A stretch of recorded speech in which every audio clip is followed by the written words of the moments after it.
السلام علیکم ناظرین، میرا نام علی رضا ہے اور آپ دیکھ رہے ہیں پاکستان ٹوڈے۔ افسوسناک خبر جو ہے وہ بلوچستان سے آ رہی ہیں۔ کس طرح ٹرین کے اندر ملک مخالف دہشت گردوں نے حملہ کیا، کس طرح یرغمال بنایا گیا مسافروں کو، اور کس طرح یہ تمام تر صورتحال جو ہے اس کا سامنا کرنا پڑ رہا ہے۔ کتنے لوگ شہید ہو چکے ہیں، ان تمام معاملات کے اوپر آج ہم بات کریں گے اور تازہ ترین اپڈیٹ سے اپنے ناظرین کو آگاہ کرنے کی کوشش کریں گے۔ اس وقت شاہ نواز بلوچ ہمارے تجزیہ کار اس وقت ہمیں جوائن کر چکے ہیں ٹیلی فون لائن پر، ان سے جانتے ہیں۔ شاہ نواز بتائیے گا اس وقت تازہ ترین صورتحال کیا بتائی جا رہی ہے، کیا اطلاعات آپ کے پاس ہے، اور تھوڑا سا اس کو اوور ویو کر کے بتائیے گا یہ معاملہ کس طرح جو ہے وہ سامنے آیا اور اب تک کی تازہ ترین صورتحال کیا ہے۔ بہت شکریہ علی رضا صاحب۔ یہ صبح جو ہے 9 بجے کوئٹہ سے جہاں پر ایکسپریس جو ہے پشاور کے لیے روانہ ہوئی، جو گیلان کے پہاڑی علاقے کے قریب جب پہنچی ٹرین تو مسلح تنظیم تنظیم BLA کے جو مسلح افراد نے ٹریک کو دھماکے مواد سے اڑایا اور پھر ٹرین پر فائرنگ کی۔ اس کے بعد جو مسافر تھے ٹرین میں 400 کے قریب جو بتایا جا رہا ہے، ان کو یرغمال بنایا۔ پھر اس کے بعد جو ہے فائرنگ کے تبادلے میں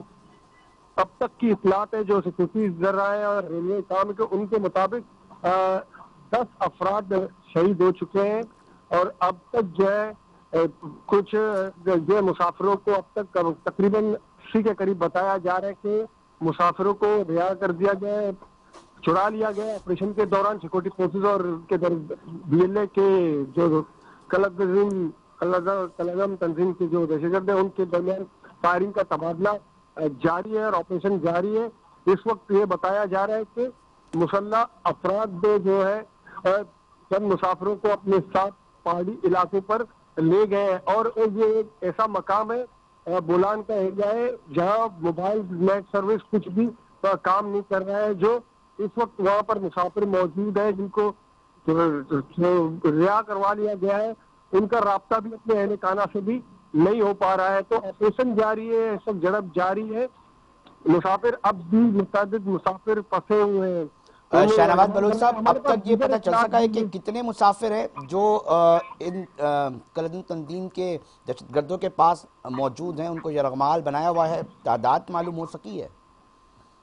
تقریباً 17 سے 20 کے قریب اب تک میں جو ہمارے پاس اطلاعات ہیں مختلف ذرائع سے بتا رہا ہوں کہ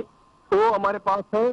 جو اب تک مطلب یہ ہم ذرائع سے بتا رہے ہیں، تصدیق حکومتی سطح پر ہو سکتی ہے۔ تو یہ بتایا جا رہا ہے کہ 17 سے 20 کے قریب جو ہے مسافروں کو اپنے ساتھ لے کر گئے ہیں۔ دوسری جانب جو کلدم تنظیم ہے ان کا یہ دعویٰ ہے کہ جی جو ہم نے یہ واقعہ کیا ہے جو ہمارے ساتھ ہے ان کا شاہ نواز تعلق بلوچ، حکومتی سطح پر کیا اقدامات اٹھائے گئے ہیں ہم جاننا چاہیں گے یقینی طور پہ، اور ناظرین بھی ساتھ ساتھ مذاکرات کی باتیں چل رہی تھیں ماضی میں، یہ کیا ہوا کہ ایک طرف تو یہ بات بھی کہی جا رہی تھی کہ جی بات چیت ضروری ہے، بات چیت کی جائے گی، مگر یہ انتشار ای ٹولہ وہ دہشت گرد اپنی کارروائیوں سے، اپنے حملوں سے باز نہیں آ رہے، حکومت اب کیا سوچ رہی ہے، کس طرح نپٹا جائے گا؟ جی یقیناً ریاستی ابھی وزیر اعلیٰ بلوچستان نے اپنا تازہ ترین بیان جاری کیا ہے کہ ریاستی ریٹ کو چیلنج کرنے والوں کے ساتھ سختی سے پیش آئے گا، ان سے کوئی بات چیت نہیں ہوگی۔ جو مسلح ہوں گے تو ان کے خلاف آپریشن ہوگا، اور جو قومی دائرے میں شامل ہوں گے، ہتھیار پھینکیں گے، ان کو ویلکم کیا جائے گا، ادروائز جو ہے آپریشن کا دائرہ کار وسیع کیا جائے گا۔ تو یہ تو واضح پہلے بھی پیغام ہے، مذاکرات اس صورت میں جو پہلے جو کمیٹی تشکیل دی جانی تھی اب تک اس کمیٹی کا کچھ بھی چیز سامنے نہیں آیا کہ کس طریقے کا کمیٹی بنایا جائے گا، کن کن کو آن بورڈ لیا جائے گا تاکہ مذاکرات کو آگے بڑھایا جا سکے۔ تو اس میں اب تک تو کوئی پیش رفت نہیں، کیونکہ متواتر طریقے دہشت گردی کے واقعات رونما ہو رہے ہیں۔ تو یقیناً جب دہشت گردی کے واقعات رونما ہوں گے تو مذاکرات کا جو عمل ہے وہ رک جاتا ہے۔ تو ریاست پہلے یہ کوشش کرتی ہے کہ دہشت گردی پر قابو پایا جائے، تو جہاں دہشت گردوں کو موقع ملتا ہے یا سافٹ جو ہے ٹارگیٹ ان کو مل جاتے ہیں تو کارروائی کرتے ہیں۔ جیسا میں نے آپ کو بتایا کہ دشوار گزار پہاڑی علاقہ ہے، وہاں پر جو ہے سیکورٹی فورسز جو ہے کی تعداد وہاں پر کم ہوتی، تو انہوں نے یہ سافٹ کارنر ٹرین کو نشانہ بنایا۔ آج صبح 9 بجے نکلی تھی پشاور کے لیے، تو درہ بولان کے قریب پہنچنے کے ساتھ ہی اس پر حملہ کیا ہے۔ تو اب تک جو ہے آپریشن جاری ہے، رات کی تاریکی میں ایمرجنسی نافذ ہے ہاسپٹلوں میں بھی، اب تک تو 10 شہادتوں کی تصدیق ہو چکی ہے، اب تک جو ہے آپریشن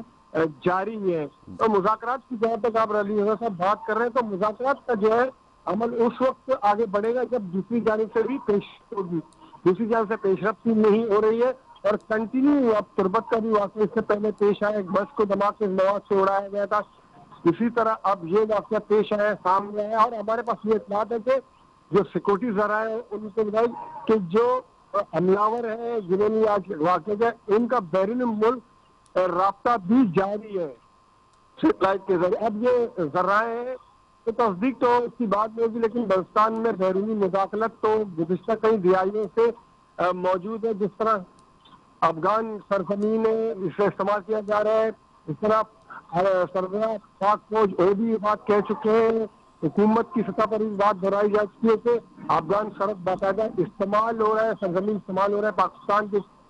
خلاف، خاص کر بلوچستان اور کے پی کی طویل سرحدی پٹی افغانستان سے ملتی ہے، تو دہشت گرد وہاں سے آ کر یہاں کارروائی کرتے ہیں اور ٹھیک، فرار ہو بہت جاتے شکریہ ہیں۔ شاہ نواز بلوچ صاحب، تفصیلات سے آگاہ کر رہے تھے اور بتا رہے تھے کہ بیرونی ہاتھ بھی ملوث ہے اس واقعے میں، حملہ آور اپنے جو اس طرح کے عزائم ہیں اس سے باز نہیں آ رہے، حکومت کوشش کر رہی تھی یقینی طور پہ۔ اب جب ریئیکشنز اور بہت سارے ریڈ کو چیلنج کیا جاتا ہے تو یقینی طور پہ صرف پاکستانی بلکہ دنیا میں کوئی بھی ملک ہو، اس کی جب ریڈ کو چیلنج کیا جاتا ہے تو وہ ایکسرسائز کرتا ہے ان تمام چیزوں کو، یقینی طور پہ بہت